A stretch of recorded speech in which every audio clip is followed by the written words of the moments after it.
Welcome everyone to episode 3 of Developer Dialogue. I'm your host, Jean, the Strategy Wargamer. We have a special episode for you guys here. We have Stephen Grammont, the co-creator of Combat Mission and co-founder of Battlefront.com. Welcome, Stephen. I also have my other co-hosts. How are you guys doing? I'm doing great. It's been I haven't been on one of these since we moved over, and I'm excited to be with you guys again, and also excited to talk a little bit about Combat Mission today. Yeah, strap yourself in, Matt. It's going to be a wild ride. Yeah, it's going to be, this is something I've been wanting to do for like years. I wanted to get Stephen on the show because I'm sure we all play Combat Mission. I mean, it's been around for, I think, like 20 years at this point, and it's a historic title, and I got a load of questions. I know you guys do too. Before we kind of dive into any of the Combat Mission or Battlefront stuff, I always ask a few questions, kind of get to know you a little bit more. So I wanted to ask, what were your favorite strategy games growing up? What kind of inspired you to kind of like dive into wargaming, to actually make games for the computer? Well, I like many of my generation, Avalon Hill games, but it was, again, like many of my generation, trying to find anybody to play against was always a great difficulty. Much easier to play Risk or Axis and Allies or something else like that than it was to find somebody that wanted to play Panzer Blitz for 8 hours and only get probably 6 turns done. So when the computers first started coming out, my first computer was an Atari 800. And that was... and the 32K, I remember this, the 32K memory module I bought for it was $600. And that's in like 1983 dollars. So it's an unbelievable amount of money. But, and of course my parents thought it was a waste of time. They have since recanted on that. I bet. It's amazing that you mentioned Panzer Blitz. That was... Yeah, I was... buying SSI games in plastic bags on 5 1/4 inch floppy. And and that was it right there, because you could play on your own, and obviously the games themselves were quite basic, and there wasn't much in the way of really good AI, but it was better than not playing at all. And the not having to worry about the cat jumping up and wrecking the game was also kind of good. Which happens a lot with board games. Oh, yep. Or the little brother who's upset. Yeah, no one's flipping your table on you, right? That's right. So I wanted to kind of like, I guess, dive in, since we covered a little bit of that. I want to kind of go into the shocking news that we kind of all experienced a couple weeks ago, where you guys made an announcement, a shocking announcement, that you guys are coming to Steam. You are bringing a Combat Mission title to Steam. This is a first, so I'm kind of curious what kind of led you to kind of go in that path there. Well, it's a, like many things, it was a long journey. At first, Steam wasn't really that well suited for us at all. Initially, the user base, and it was really, really geared towards Valve's games at first, and then we started having some of our customers looking for us to be on Steam as it matured. I mean, obviously, the non-strategy wargaming people were on there pretty quick. But for our crowd, it was much slower. And then we started seeing requests for us to be on Steam, and we looked into it and found that they had a couple of deal breakers. They controlled the price, and they determined whether or not there was going to be a sale on your product and what the price would be. Oh, wow. That was it. I mean, we said, no, absolutely not. We're not shovelware. You can't do that to us. And so customers then got into this thing where more and more people were asking for it, but those conditions still existed.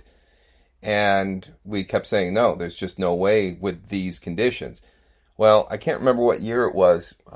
Not that long ago, 3 or 4 years ago, they bowed to developer pressure, and they got rid of both of those requirements. They allowed the developer to control the price and to opt in to sales events. I was wondering if that came around the same time as the Epic Game Store came around. No, it was before that, probably by about 2 years. And so then we looked at it and we said, well, great, okay, that's out of the way. But they still wanted 30% of the sale. And so we had to think about that because we don't normally split our sales with anybody. And so we thought about it, and we decided that at the time, no, we weren't going to do that. We were too afraid that Steam, the copy protection and everything, that was another problem. At the time, you had to use Steam's copy protection, if anything, and it was so easily cracked that we might as well not even have any. And so that didn't really excite us because nobody has cracked ours, the system we use. And then, so, just keep fast forwarding months at a time here. And we got to the point where there was now a lot of people really asking for us. We had control of the price. We had control of the sales. We could use our own copy protection. But at that point, Steam was now massive. They're adding, 1,000 games a month or something ridiculous like that. And for us to be found and discovered on Steam really was now, it was like, well, why bother? Because we'll just get lost, and all we'll be doing is selling to our existing customer base and taking a 30% hit. So we recognize that, so this is the irony, we recognize that now Steam was something our customers wanted. Technically, there was no reason for us to not go onto Steam, but the reality of just the getting lost in the din made it not really worth going forward with. What changed, of course, is Slitherine. Slitherine has a marketing department the size of our entire company, and that's what these guys do all day long. And they do more than just Steam, but that is a big part of their job. And so, having worked with Slitherine for a couple of years with the military side of things, we finally said, yeah,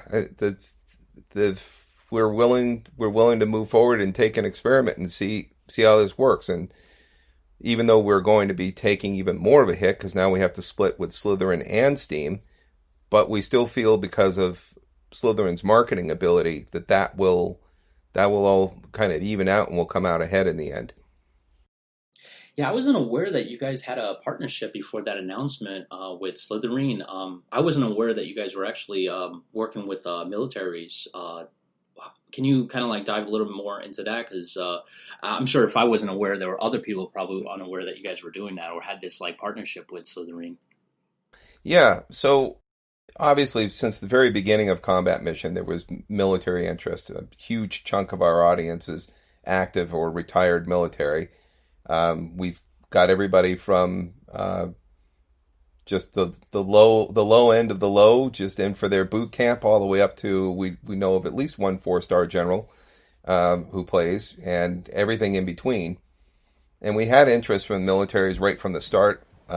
We even got to watch a T-72 get blown up with a javelin, perk of the job.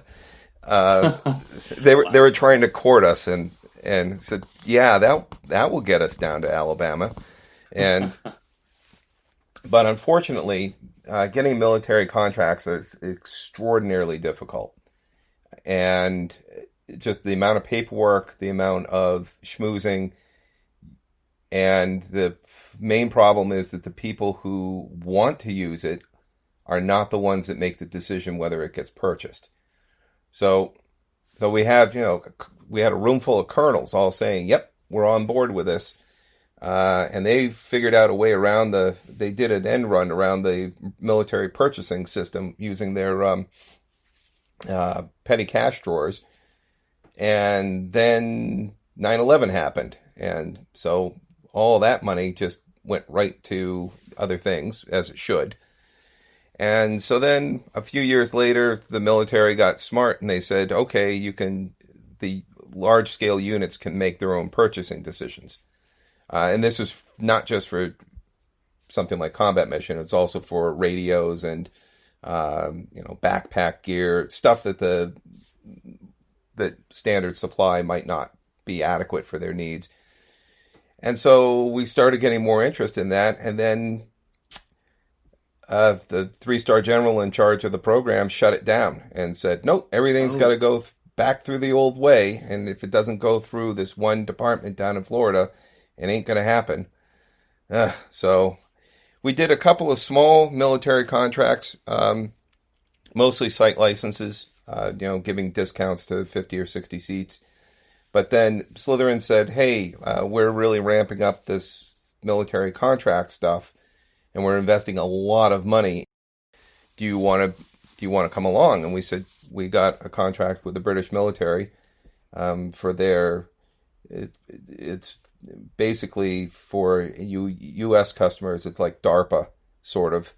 It's their kind of research and development arm of the military, analytical type stuff. And so they're using Combat Mission as a way of exploring what ifs. Like, what if we make this vehicle do something different than, instead of spending a couple $100 million on the vehicle now, let's just see what it would look like on the virtual battlefield. That story feels like something out of Pentagon Wars or something like that, in terms of just the back and forth, and then, the amount of time between, people being really interested and something actually happening within the government. That was fascinating. Yeah, and the other problem is change of commands. We had a contract almost ready to go with a National Guard unit. Oh. Because they have their own budget, which is separate from the federal budget. The chain of command goes through the state, not through the federal government. And it's just, and we were told this years and years ago, and it's true. So the colonel that was pushing it, he had buy-off with his superior, and they were all ready to go, and then they retired him. And the new guy came in, had too many other things on his plate, and so we got dropped. Yeah, I do. I'm kind of familiar with that chain of command. You have like everything going good, and all of a sudden somebody else takes command, and you're like, oh, and then everything kind of falls apart. So kind of used to that, unfortunately. So, and if you can't answer this, I understand. But is this, the way you're thinking about the military agreements and whatnot, is this the commercial version of the Combat Mission games that you make available to governments, or is it like a separate, kind of like Command, another game of Slytherine's? Well, I know this is your game, but in terms of a game of Slytherine's that they work with other governments with, is Command Modern Operations. And they've obviously done a lot of professional work with that as well, and I think they have a professional version. Is that something you guys are doing? Yes. Yeah, so we're doing both. We do have commercial site licenses for various militaries, and there's a fairly decent sized one being worked out with the British right now. So that would be for the kind of the regular run of the run of the mill soldier officer, not using it for any explicit training purpose or any explicit R&D purpose, but just for readiness, which is something that Combat Mission is well suited for, personal readiness. But then we have the professional version, and the professional version has features that are not going to be made available in the commercial version, mostly because they are technical. Now, that's not to say that some of our customers wouldn't die to get a hold of some of these things, but they're not really commercially viable as a feature set. And as an example, there's the ability to basically download all of the data that has been generated through the battle, so they'll know how many rounds of 5.56 were fired off and when.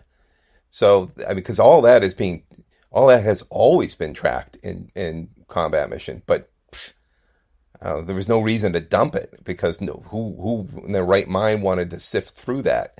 Well, now somebody does, so that is a feature. I might have been one of those people when I was playing the original.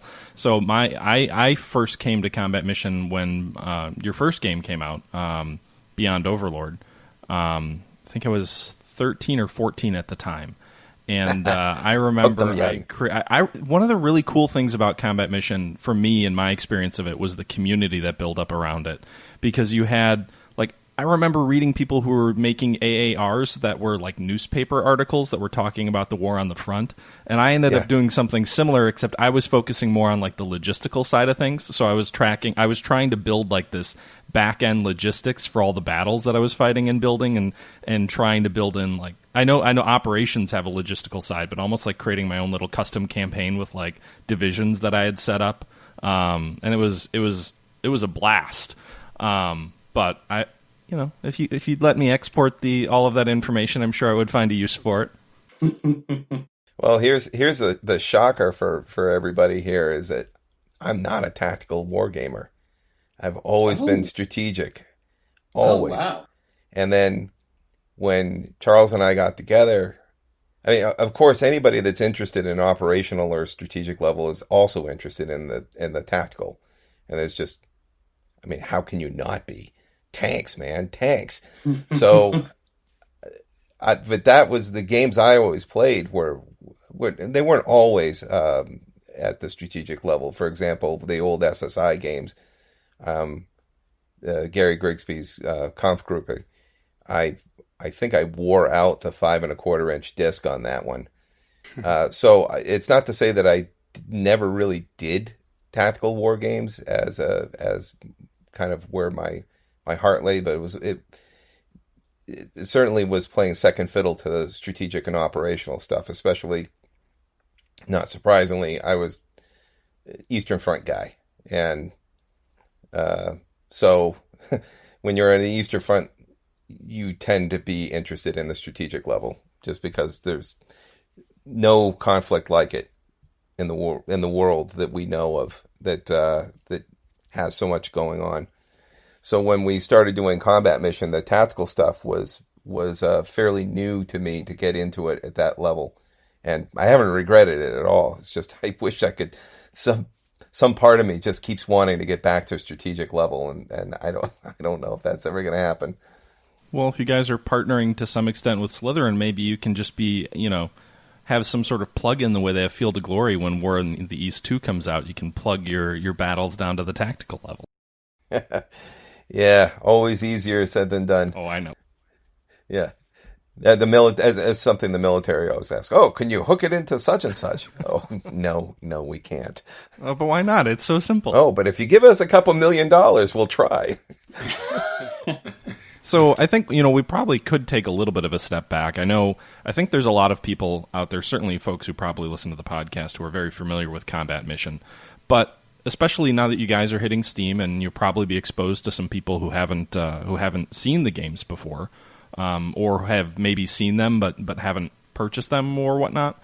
Maybe we should take a step back and just talk a little bit about what Combat Mission is. And then we can kind of talk about, I think, Shock Force 2 would be a good topic to get into, since that's what's going to be coming to Steam first, I believe. I think I saw some comments on your forums that suggested there might be more games coming to Steam if it works out. Yes, and to Slitherine, they those go hand in hand. So if we make a product available on Steam, it will also be available on Matrix, but not necessarily the other way around. If Shock Force 2 on Steam doesn't do what we believe it will, so I mean, we have high degree of confidence that it will do great, but we're cautious. So if it doesn't, then we might still do more games through Matrix, but not necessarily through Steam. Awesome. That's good to know. Yeah, I know. I think one of the first things that I saw when people were seeing it was coming to Steam were saying, well, what about the rest of the catalog? Because you guys have, a host of games that I think people would enjoy seeing on Steam. If Shock Force 2 works fine, everything else will work fine. So then we're all in. We won't release them all at once from a marketing standpoint. That makes no sense. because it makes sense to the existing customer base, but it doesn't make sense for broadening it. Sure. Too much all in a short period of time. Sure. Is not a good thing. Yeah, that makes sense. I mean, you don't want to throw 8 games, or I'm not sure if it's exactly 8, but you don't want to throw a bunch of games all out there at the same time. People will either be overwhelmed or they just, they might buy 1 or 2, but it's unlikely that they'll give a lot of attention to everything all at once. Yep. You can only eat so much at once. So just taking a little bit of a step back, I mean, I mentioned that I played the original Combat Mission when it came out, and I played the heck out of Combat Mission Barbarossa to Berlin. I still think that might be my favorite of the Combat Mission games, maybe just from a nostalgia factor. But the Combat Mission games, I believe I read, did they have their origin in Advanced Squad Leader? Or is that completely incorrect? That's what Wikipedia says, but I know Wikipedia is Wikipedia. Yeah, we've been trying to correct that since the very beginning. Initially, so Charles Moylan is the other half of Battlefront. He is the one that does the amazing programming and also a lot of the game design. He was working with Avalon Hill and doing his own set of games that were adaptations of things that Avalon Hill had. And they tried to do Advanced Squad Leader, which then turned into Close Combat after the break with Atomic Games. And so they wanted Charles to do Advanced Squad Leader, and you Advanced Squad Leader people will just die if you saw the stack of games that Charles had, because Avalon Hill, the publisher, so they just sent him like 2 of everything, and he had this huge stack, and he went through it all, and he said there's no way to make a computer game out of this that will be good as a computer game.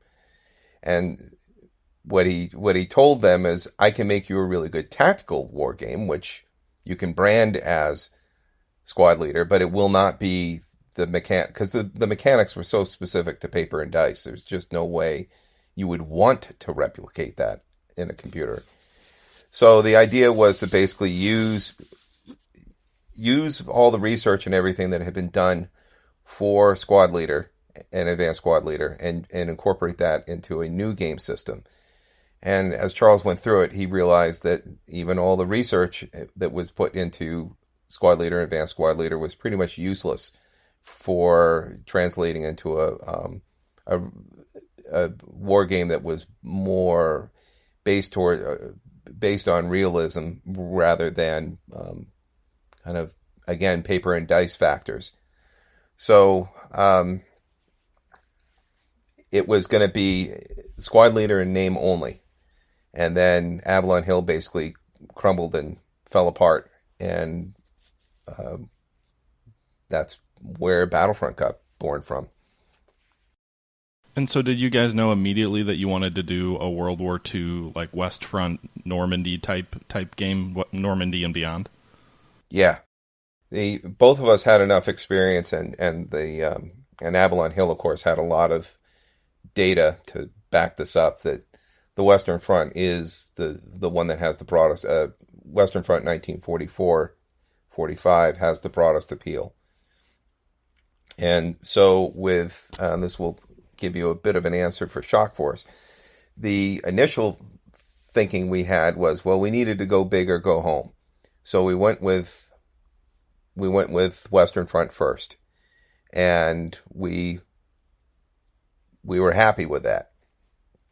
When we decided to make, we call the CM2 engine, the second generation, we knew that we were going into a really much deeper and much more technically challenging environment. And we didn't want to take on the Western Front first. We felt that it was just too much to do. And we also wanted to make sure that this game engine was developed so that it could handle modern current warfare. And in order to do that, you really have to work with that in mind actively, and to make sure that you're not cutting off avenues, coding-wise especially, but also from a design standpoint. So we decided very early on in 2004 that it was going to be modern. We didn't tell anybody at that point, but that's what happened. And from that, Shock Force came out. That was what resulted from that. I think Shock Force came out like in, was it 2008 or? 2007, 2008. So 2007, I think, is when it was officially out. Yep, I'm getting somebody giving me a 2007, August or so, roughly speaking, apparently. Yeah, Wow. I actually just looked this up. It was we were done with it in July of 2007, and we had a retail deal that was synced with, and that made things very difficult for us. We vowed to never have a synced release with retail ever again. Little did we know that retail wasn't even going to be syncing with anything very soon thereafter, so we didn't have to really worry about that. Yeah, and listening to you sort of discussing your road to Steam also, I think it's pretty amazing how much, you guys have been around for a long time for a gaming company. A lot of gaming companies don't last 20 years. And it's amazing how much the gaming industry and the distribution points of that industry have changed in the last 20 years. I mean, even 2007, when Shock Force 1 was coming out, Steam existed, but it wasn't really what it is today. So I think it's really telling how quickly things change and how much they've changed in the last 20 years. Yep. Well, I can tell you that when we were talking to publishers in 1999, 98, 99, they were all telling us we were fools for going onto the internet. Oh, you'll never make any money on that internet thing. It's a fad. Yeah. And all the people that were telling us that went out of business very soon thereafter. Early 2000s, they'd either been bought and sold a couple of times or just completely toast. Well, as a 14-year-old at the time, I was not really in the know at all about wargaming spaces, but I did find Combat Mission because of the internet. I remember I played the heck out of I forget the name of the scenario, but it was in the demo. It was the Valley Crossing scenario, the Allies attacking that fixed German position, and then the meeting engagement with the Stugs. But yeah, that was the meeting engagement was an extra one we did. We had put out the demo with two scenarios. One that was basically German attack, and the other one was a U.S. attack. And the demo was mostly to help us make sure that when we released the game was good. So it was the beta demo, as everybody called it, and that added, I think, 6 or 8 months to our development schedule because, boy, you guys had a lot to say about it. All good, but it was like, okay, yeah, right, we could do that. Well, there's another 8 months gone. But we were really glad to do that, and it worked out really well for us, we think. But halfway through it, I'm like, geez, how can guys play this thing anymore? It's like 800 times in the same scenario. So I said to Charles, I said, what if I made a scenario that didn't use any new terrain or any new units? Just the stuff that was already in the demo. Because he didn't want to release a new demo where he had to add a whole bunch of stuff, because it would have been a support nightmare for us at the time because we were so deeply involved in trying to get the game done. So he said, yeah, sure. If you can guarantee that there's absolutely not a rifle or anything different, we can make a third scenario. And that was that meeting engagement with the Stugs. So, and I guess, I know we're 30 minutes in, but I think some of the really interesting things that Combat Mission did early on are still true about it. But when it first came out, it came out in 2000, and it was a 3D tactical battle game. So I think the other games in the market at the time, you had Close Combat, which was kind of top down and was a little bit more RTS-y, but was really sort of one of the definitive tactical battle games at the time for people who were interested in World War II. And then if you wanted the higher level stuff, I think Steel Panthers was really big at the time. But you guys were really the first to say, all right, we're going to do combat in 3D. And then you also took something and that I think was really well done, was this mixing of real time with turn based. And I think it's what WeGo, which is essentially you issue all of your orders like you would in a turn based game, and then you hit end turn. But unlike a turn based game, instead of things sort of just resolving themselves really quickly without you really being able to witness the combat or be there and be part of the combat, you had these 60-second increments where the battle would unfold over 60 seconds, and you would watch it as if it was all in real time, or it was in real time. And then you could pause or you could rewind, you could go back, and you could watch the combat. So you were almost creating like your own little movies of World War II at this time. And I think that was really brilliant. Now, eventually, and was it with Shock Force 1, you guys also adopted a completely real-time option as well? Correct. When we built the first engine, the thought of being able to do it in real time was flat out not possible. The amount of computing power that was necessary to make generating the 3D graphics and doing everything on the fly work. Nobody had RAM. To think about the computers we had back then versus what we've got now. I'm sitting on a laptop right now that would have beat the snot out of a Cray supercomputer back then. And so we had serious technical limitations. We weren't even sure we could do it. The first the low-end video cards that were supported had, was it 32 meg was what they were? It's incredible. And by the time we came out, if you had a 128 meg card, you were doing good. And when we looked ahead and we said, well, at 2004, we said that things seem to be going in the right direction, that we can support real time, not now, but in a couple of years when we're done with the engine. But the most important thing is, from an engineering standpoint, that either had to be in the engine at the very beginning or not at all. It could not be retrofitted in. So we took the leap and we said, yep, in a couple of years when this thing's done, real time should be plausible. And it was. How difficult was that to kind of implement two different play mechanics into Shock Force? I can imagine that's like a Herculean task kind of thing. Well, it would have been if we treated it as two separate ways of playing the game. And so this is, at first there was a lot of people that were saying, "Oh God, the game sucks in real time, and I can't believe you made a real time engine. You've totally dumbed it down." But I really liked playing at WeGo. Like, dude, it's the same game. I can understand the not wanting to be under the time pressure. That is definitely different.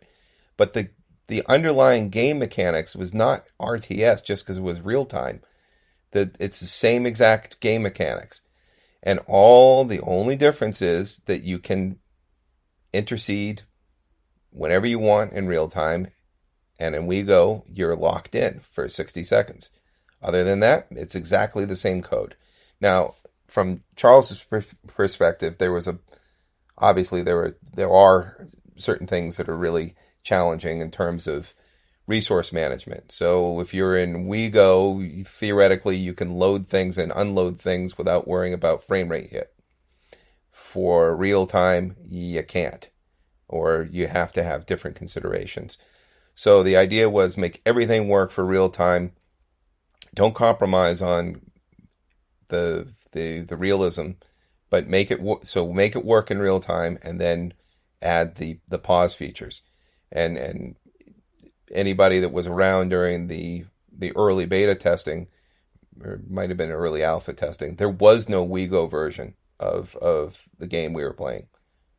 It was all real time or nothing, because again, it's a real time engine with enforced pauses is one way of thinking about it.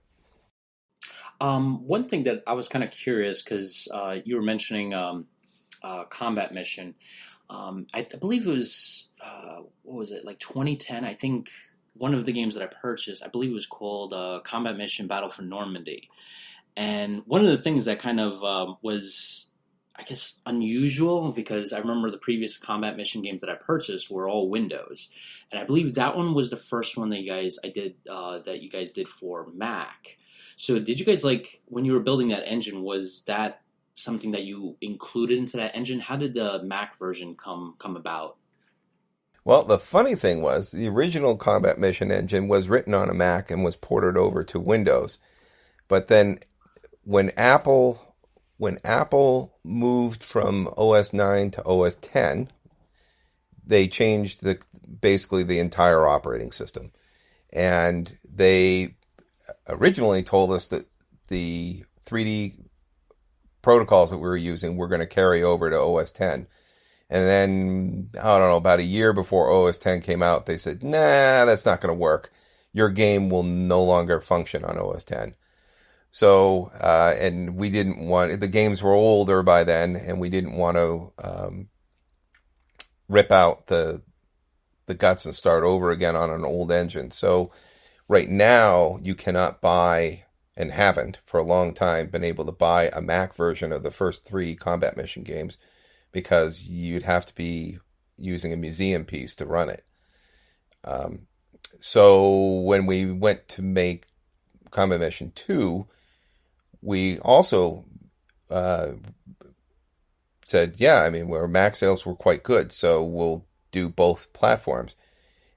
And it was mostly coded on a Mac, but in part because of the retail deal that we had, they weren't interested in the Mac version.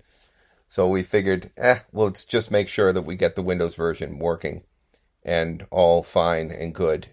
And we did. And then we thought of Shock Force 2 as basic, as our start, and that we could add to things later. And so, we hired another programmer, Phil, and Phil made finished the Mac port that was started by another programmer that we had worked with, and that's what we've been using ever since. So you've been mentioning the transition throughout all these games. I'm just kind of curious, how big was your staff in the beginning to the way it is today? Like, how large is your team? The initial team was just Charles and myself. So Combat Mission Beyond Overlord was made by 2 people, with a little help here and there as after the beta demo was out. Some people donated some time for artwork. But for the most part, the artwork in that game was interesting. I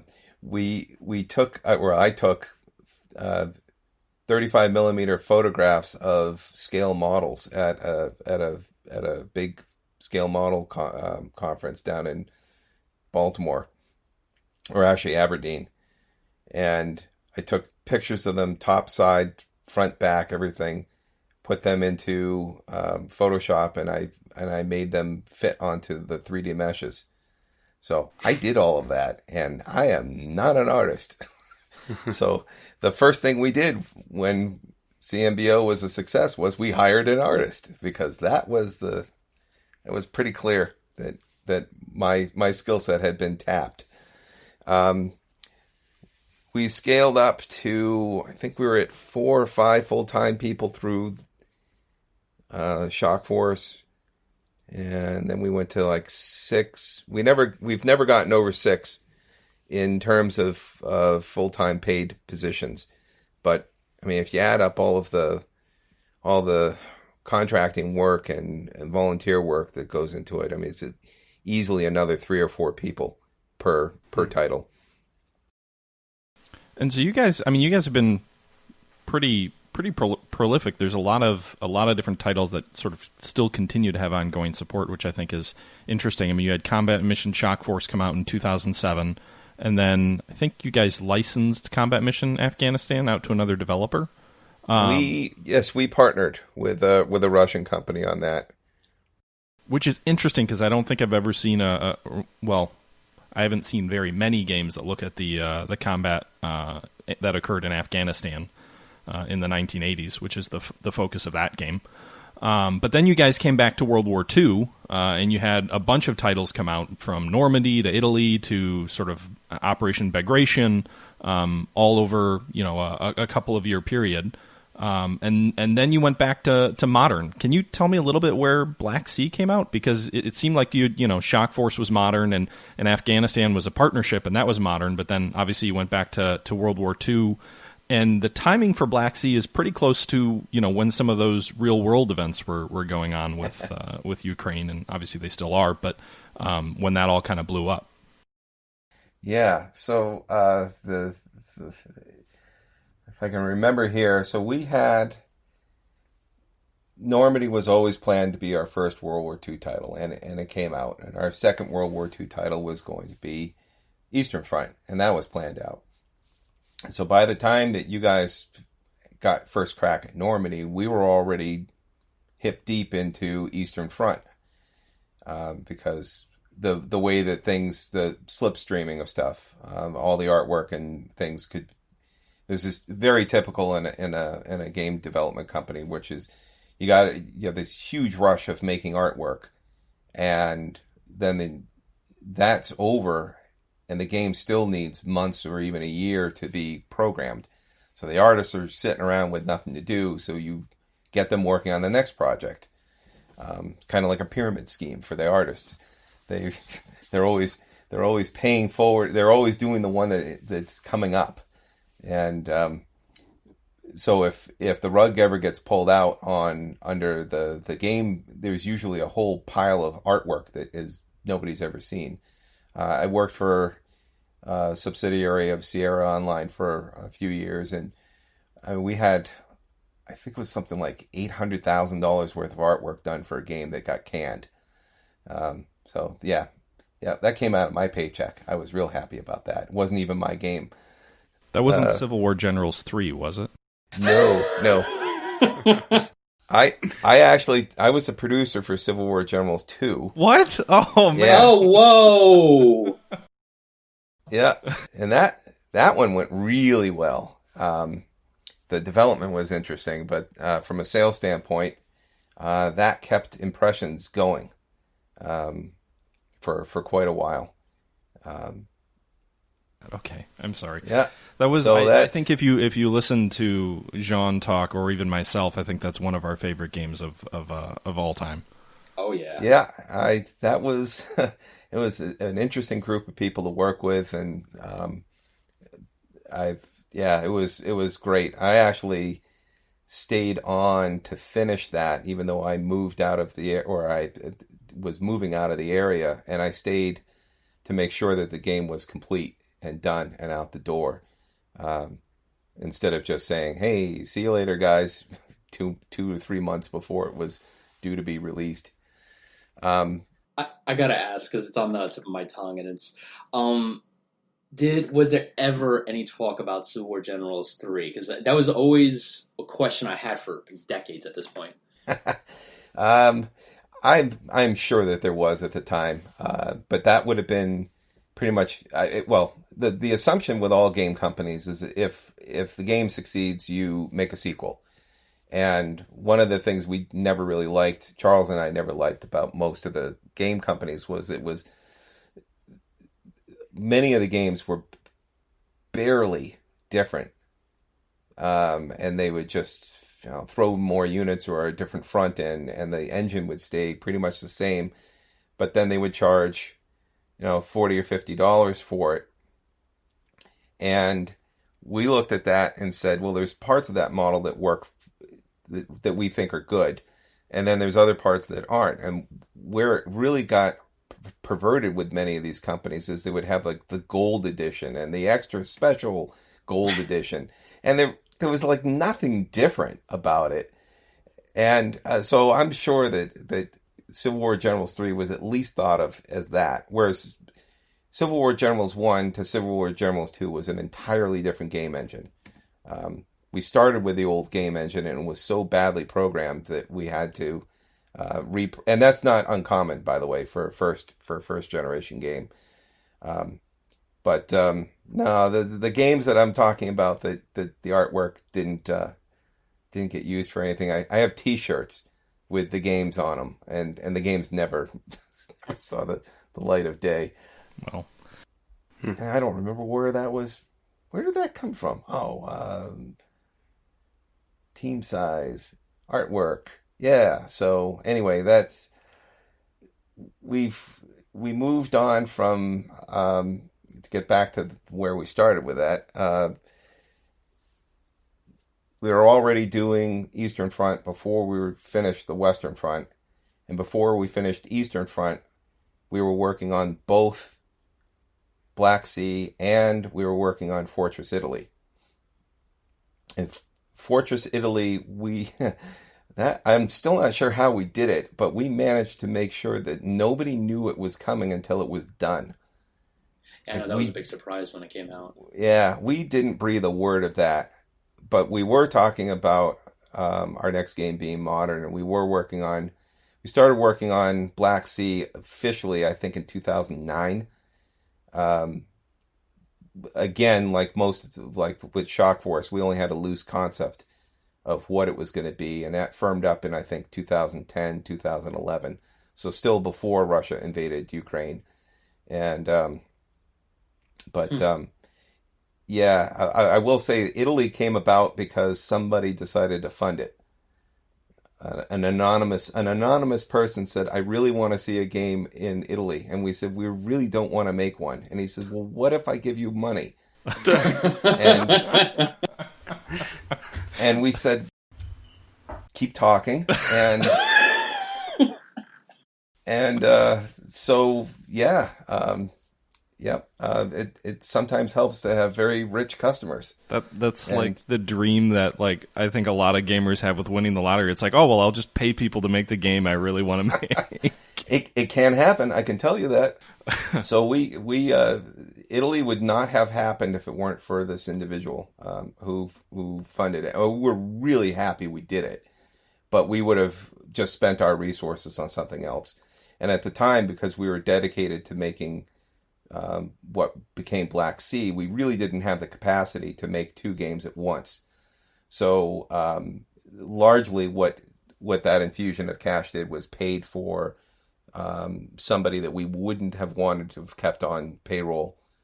We wouldn't have had a reason to keep the person on payroll. So with the money that was able to fund Italy. That's awesome. And so I'm assuming the Eastern Front game you were developing at the time, that was probably Red Thunder, right? Because that came out just after, or a couple of years after Italy. And then Black Sea was actually around the same time. You guys came out with two games that year. Yeah, right. And that was the thing. We were able to do two at once because we were I will say we were incentivized to do two games at once. So, coming back to things, because I think, Sean, we probably want to leave a little time for folks to ask questions, although I'll stop asking and monopolizing time in a moment. But I'm curious, you guys definitely continue to support and develop new modules and new capabilities within the games, and then a lot of times you go back and it seems like you go back and you update things.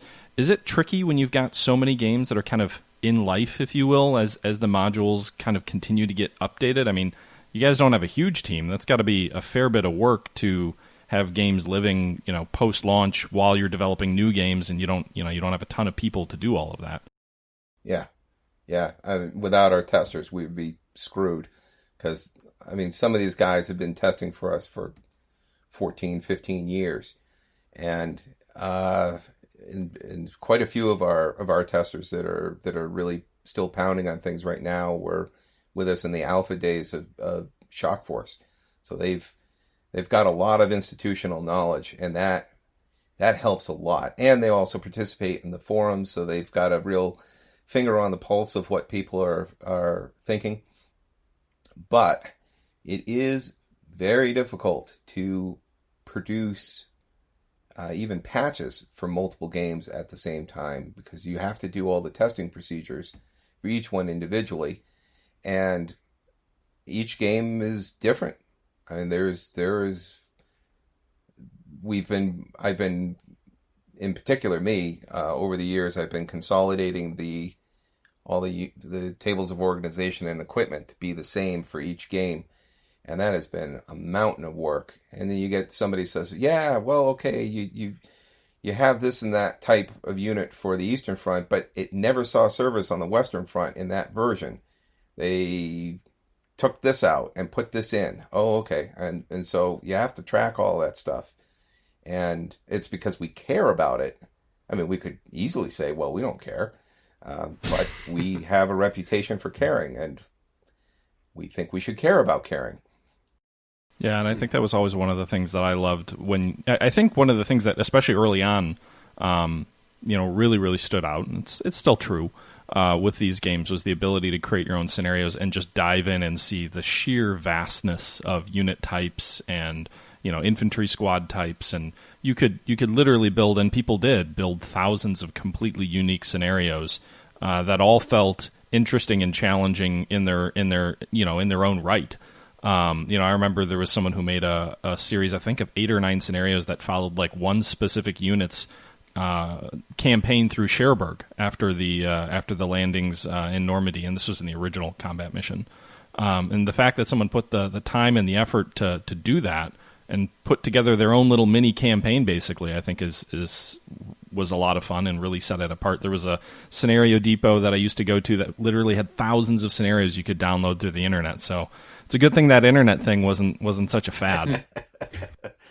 Yeah, and we had I think the big switch of gears between CM1 and CM2, the two engines, was that the depth of CM2 was so much deeper and everything was more detailed. Everything, the terrain and the units and everything.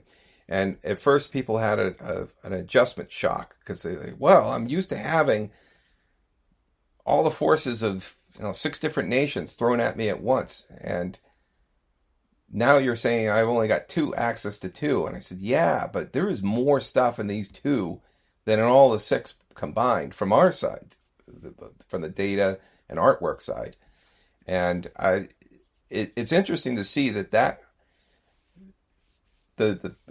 criticism of the difference between the first game and the second game engine went away after a year or so of playing the game. They saw that there was the gameplay was so much richer, and it wasn't all about, well, how many different types of tanks do I have, and more about, well, how much detail and how much difference are there between the 2 tanks. There were the 3 tanks that I have of this particular model, and that was an interesting transition period, was to show people that the difference between depth and breadth, or to use the Western Front analogy, the narrow front or broad front strategy. I actually want to ask a question from a different angle, because knowing how long this company's been around, it's kind of interesting to see how marketing was done. In the very beginning, how did people even know about you? How was Battlefront discovered by gamers? And then now, because this trends, obviously this is related to the transition to Steam, where with the tie-ins with Slitherine, there's going to be a different way of doing things, I guess. It's Slytherine's job, I guess, to publish. But yeah. The original way that we marketed CMBO was on message boards, which, for all you kids out there, was what happened before there was a browser. We had Usenet, so we were good old command line communications. So we had some advantages because we had people that were following Avalon Hill, and Avalon Hill did a little bit of promotion and marketing at the very, very, very, very beginning of development. And then, of course, that stopped when Avalon Hill basically began to implode, and we went our own way. After that, there was print magazines, which for you kids out there is a bunches of pieces of paper colored and glued together and made available for $5 or something. We actually did. We would take out ads, but we got interviewed, and that was pretty important back then. And then we had our own forum, which just when that really got started up, when we were able to move off of the The whole Usenet stuff was still going on, but it had been supplanted a couple of years before by forums. And we were able to have our own one because it started to become financially viable. I do have one question before we dive into the fan-related questions. The question that I have is, so you've made multiple games set in World War II, and as well as fictional wars like the Black Sea conflict. I'm kind of curious, what other conflicts in history are you interested in kind of covering with this incredible engine that you have? Or what other conflicts are you interested in forecasting? Yeah, well, we have had customers say, "Oh, this was even before the 2016 U.S. election."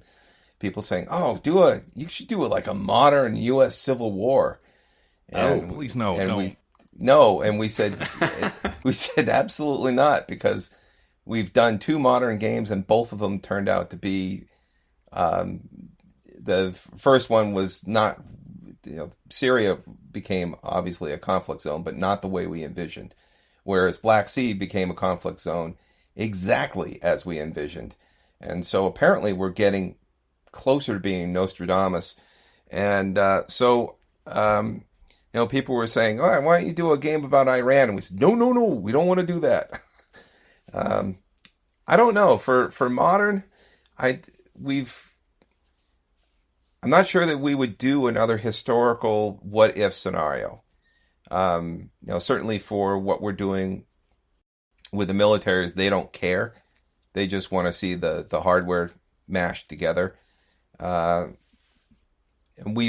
in the past, we've been very reluctant to do fantasy type war games where we're just alternate reality stuff. But I think for modern, if we do another modern game, it would likely not be based on any kind of imagined scenario. Follow up to that, have you guys ever considered doing Vietnam as a theater?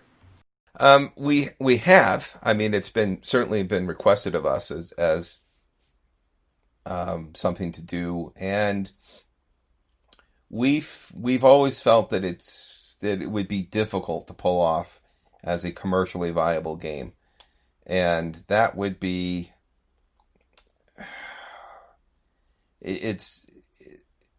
there's so much baggage with that conflict that it does seem to be that we would be the deck would be stacked against us before we released, and there's also a lot of challenges from the 3D tactical side of things. Not that we couldn't do it.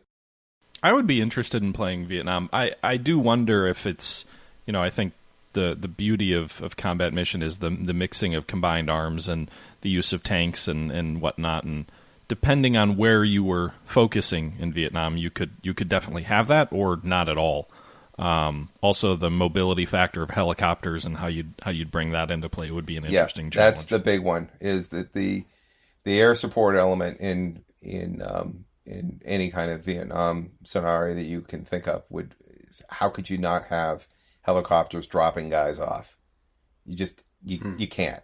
We were able to get away with it in World War II with parachutists because, for the most part, they were scattered around and dropped at night, and but they weren't inserted tactically, and that was definitely a big component of the Vietnam War. And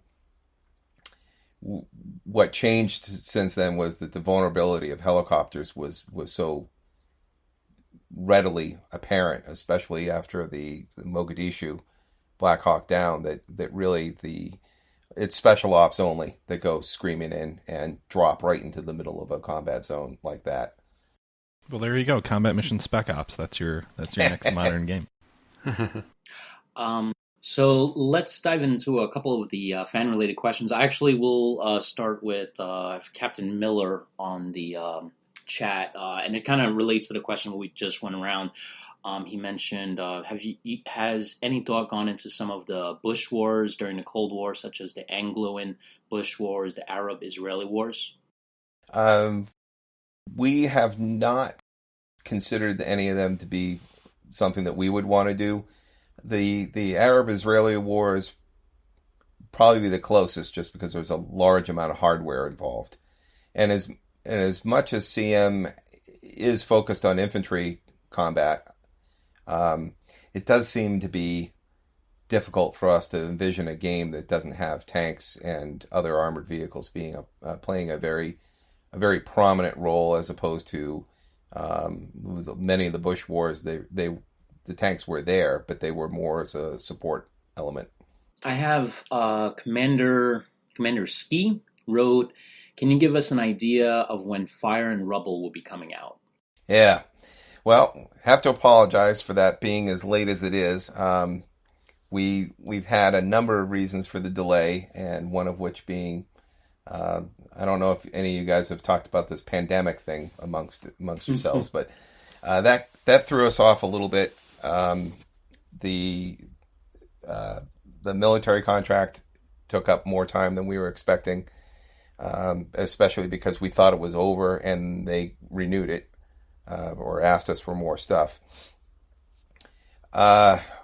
It's pretty close to being done, and I would hope that we could have it done definitely this year. I say that, and we're already screaming up on September, which is crazy. But it will definitely be out this year. I would like it to be out within inside of the next 2 months, but we'll see how that goes.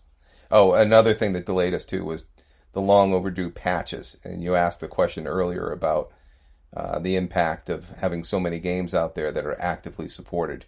Those patches killed about 2 months of our time. Yeah, and that was 2 months we weren't doing Fire and Rubble. Can you, and not to interrupt the questions from the audience, but I have one myself. I'll consider myself part of the audience. Can you talk a little bit about Shock Force 2? I mean, obviously Shock Force 1 was your first of the new engine. Shock Force 2 is what's coming to Steam. Shock Force 2 came out a couple of years ago. But what was the impetus for revisiting Shock Force? Because that was, that's the hypothetical conflict between the U.S. and Syria, but it also has an element of asymmetric warfare, which your games don't focus as much on outside of the Shock Force series. So what kind of caused you to go back and I guess is remaster the right word for Shock Force 2? Yeah. The kind of the first version of the second engine is what Shock Force 1 and Afghanistan were based on.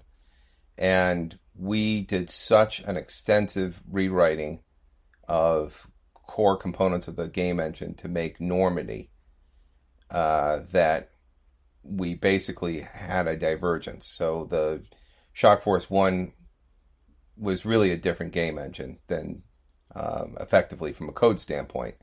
And there were so many features that got added into the ongoing World War II development and Black Sea that Shock Force 1 was really, we looked at it, we loved the game, we loved the content, there was so much stuff there, and we really wanted to bring those features, the kind of the current features, back to that.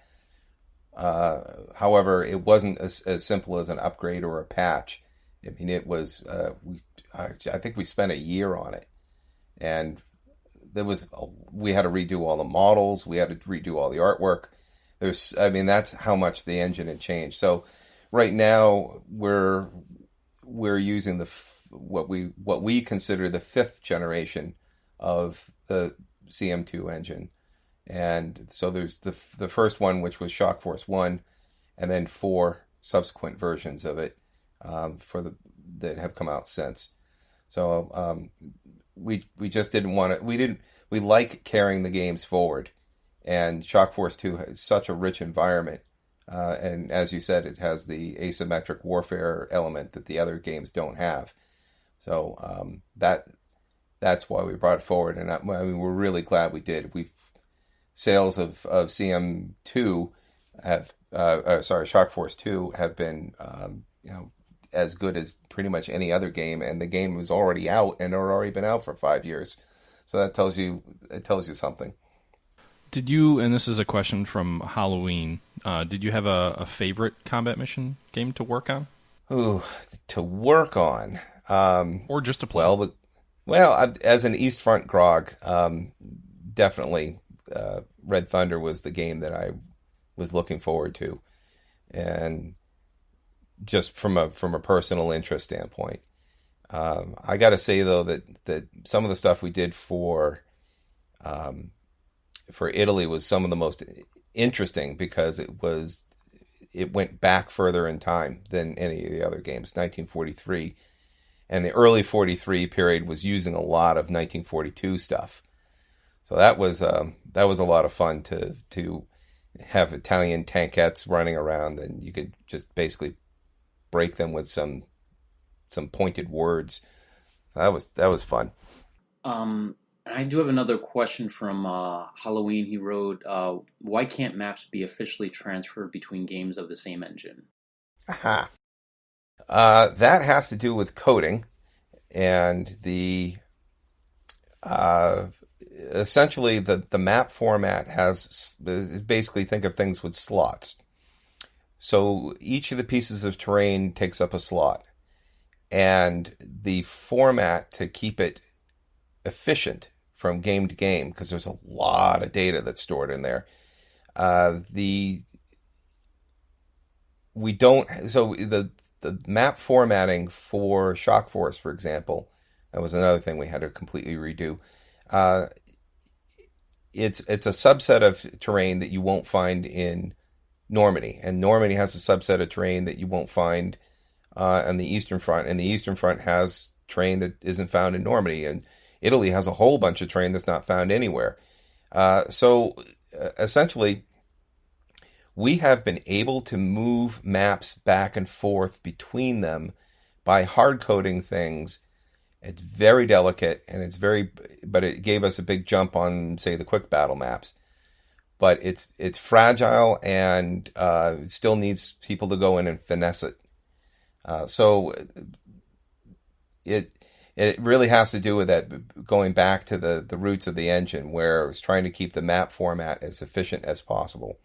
And then I have Aaron wrote, any thoughts on going back in time for a new Combat Mission World War II game? I don't know. Obviously there's a lot of interest in the earlier war period of the Eastern Front, or even 1940 Western Front.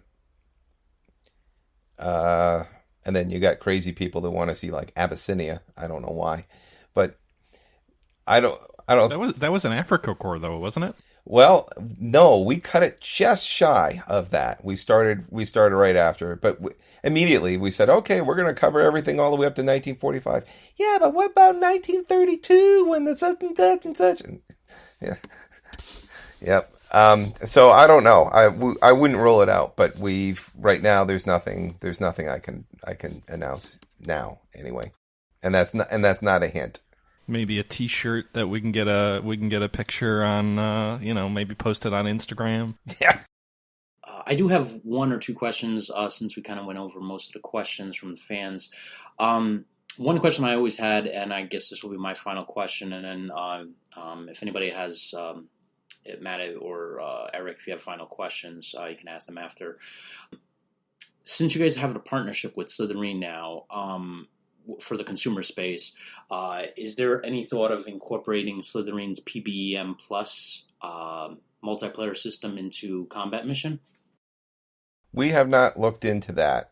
That's not the first time that we've been asked, but we don't know. We don't know what that would entail. Certainly, if we move over the whole catalog over to them, which is currently our plan, we should take a look at it. Awesome. Okay, well, I'll take a shot at a final question. This is actually going all the way back. Probably should have asked this at the very beginning, but you mentioned Panzer General, and by the way, that's my favorite game from my childhood. I played it with my dad, and I'm not even sure how popular that game is, but to me, it was always the definitive war game. So it's great to hear you mention that.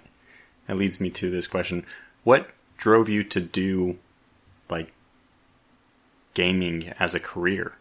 Did you play these games and then decide, hey, I want to do this as a living, or was it what took you down that path?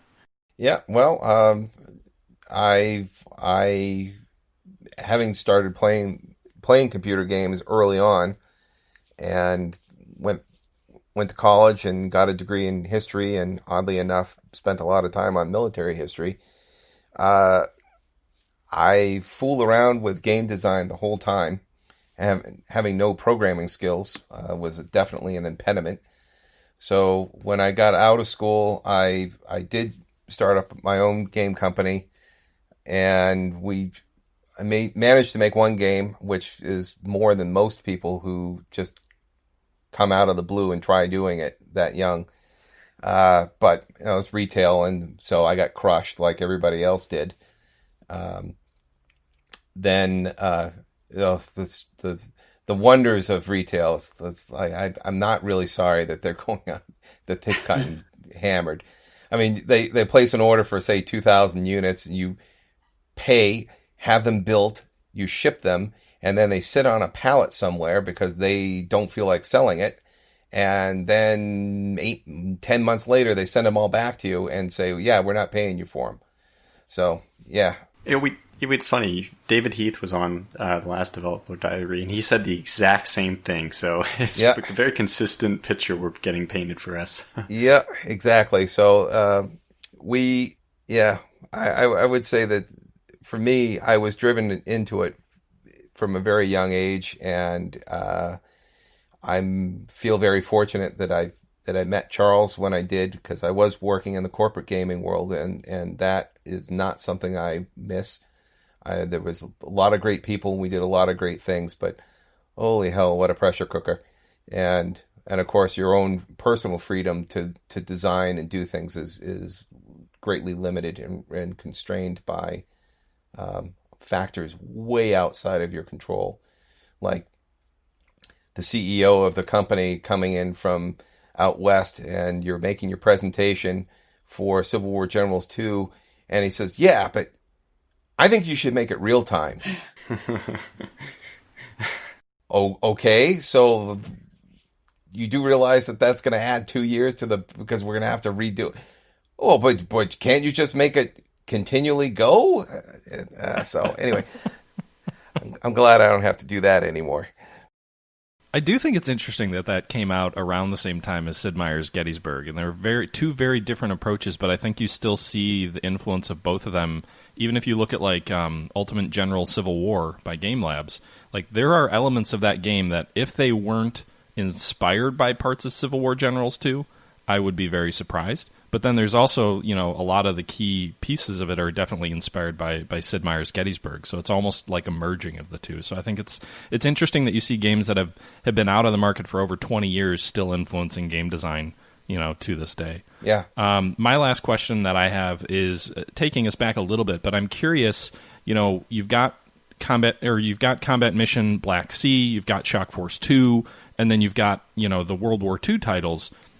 They're all running on the same, engine per se, but do you have like two very different setups for modern versus World War II, or is it are in there is each one of those games sort of its own beast from like a development and coding perspective, as you guys support and build those games?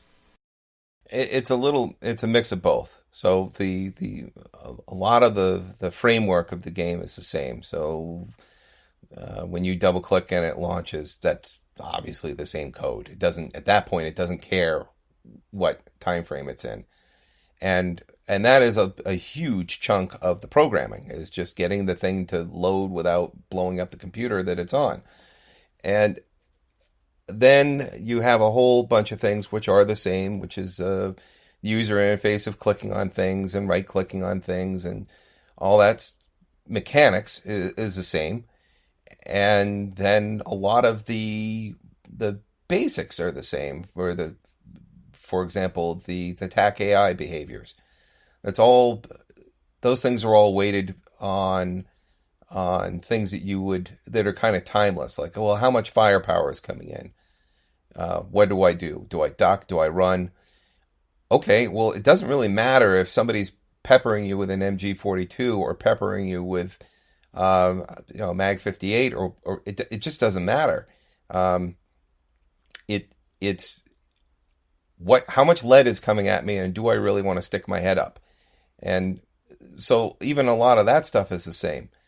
Where you get into difference is the you'll have some TAC AI behavior like, okay, I just got lased. Well, lased doesn't mean anything in World War II. So that is specific to modern. And then, of course, there's all the game mechanics that had to be written for things like javelins and anti-tank missiles in general. And none of that code is applicable to World War II. And, all the basic gunnery stuff is the same for modern as it is World War II. But then they go off in different directions in terms of like the optics and whatnot. Yeah, the lethality of the weapons between the two time periods being vastly different changes the experience from a player perspective anyway, substantially. Yep. So I don't know what percentage of, let's just say, Black Sea and Normandy are the same from a development standpoint. Probably 80%.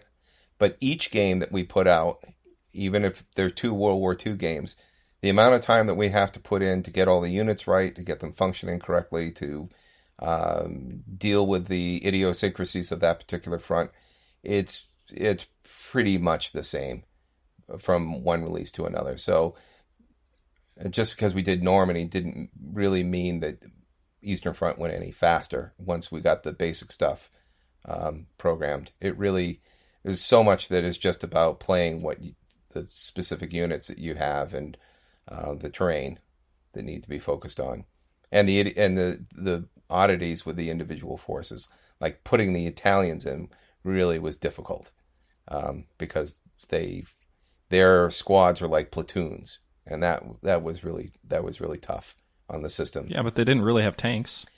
No, not good ones. Well, I think that does it for all the questions. Thank you, Steve, for coming on the show. This was a rare treat, and I know we're all grateful, and there was some big bombshells that you kind of released, so very grateful for that.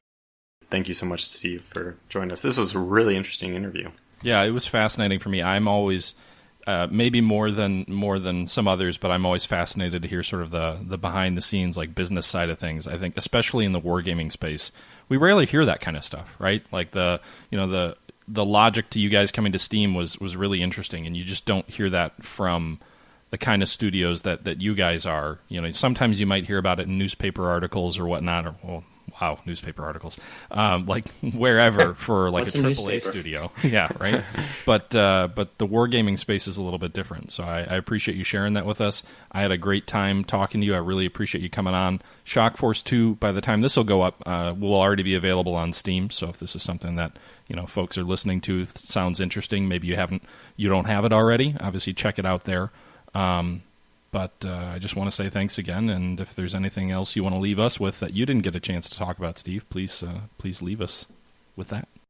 Well, I got to say that it is fun to go down memory lane, but I'm really glad that you guys can't smell what game development smells like.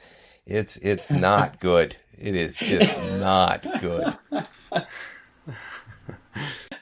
Well, I'm glad you're still doing it, because we're very appreciative. Yeah, we reap the rewards. Yeah. So, on that note, I'm going to go put on some deodorant on our way. All right. Well, thank you. It was enjoyable.